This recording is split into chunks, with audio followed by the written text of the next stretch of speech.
हे काम जे आहे ना ते मी बरेच दिवस मागे करून ठेवलेलं होतं। ह्याच्यासोबतची एक साडी देऊन झाली आणि हे 2 ब्लाऊज आहेत ते द्यायचे होते।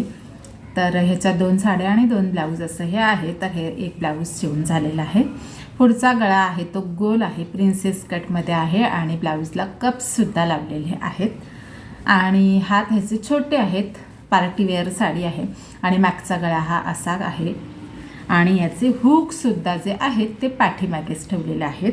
कस्टमरने हा असा पॅटर्न दिलेला होता आणि सेम पॅटर्न डिझाईन आपण तयार केलेली आहे आणि त्याला इथे खाली गोंडेसुद्धा लावलेले आहेत। दुसरी जी आहे ती ही साडी, ह्याचासुद्धा पुढचा गळा गोल आहे, पॅडेड ब्लाऊज आहे आणि ह्याचा मागचा थोडासा व्ही शेपमध्ये केलेला आहे, हुक मागेच आहेत आणि ह्याला इथे छान असं फूल बांधलेलं आहे आणि खाली हे 2 बेल्ट।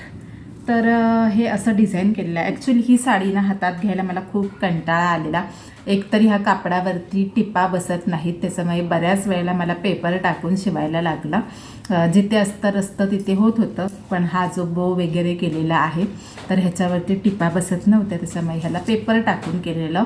आणि दुसरी गोष्ट म्हणजे ह्या साडीची जी काय ती चकचकी जी पूर्णपणे बघू शकता, ह्याची ही जी ह्याच्यावरती जे चकचकी लावलेली आहे तर ती पूर्णपणे निघते आणि शिवताना सगळे आपल्या अंगावर पडते आणि आपण जसं फिरतो तसे पूर्ण घरभर फिरते, पडत जाते ही। ह्याची साडीची सुद्धा सेम हीच कंडिशन आहे, फॉल करताना सुद्धा खूप वैताग आलेला, तर कसं तरी हे झालेलं आहे करून। अशी ही 2 ब्लाऊज मी आज कंप्लीट केलेली आहेत, महाशिवरात्रीसाठीही द्यायचे आहेत। तर आता मी हे कस्टमरला देऊन टाकेन। तर चला, आजचा व्हिडिओ एवढाच आहे। व्हिडिओ आवडला असल्यास चला आपल्या इंस्टाग्रामच्या चॅनलला फॉलो करा आणि यूट्यूबला सबस्क्राईब करा।